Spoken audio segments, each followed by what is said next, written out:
Here I have UMIDIGI A9, and today I'm going to show you how to enable night mode on this device. So first of all, you have to open settings, then you have to enter this display section, and here you have this night light option.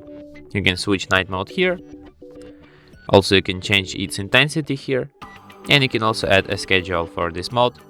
For example, you can set it for custom time, or you can set it to turn on from sunset to sunrise.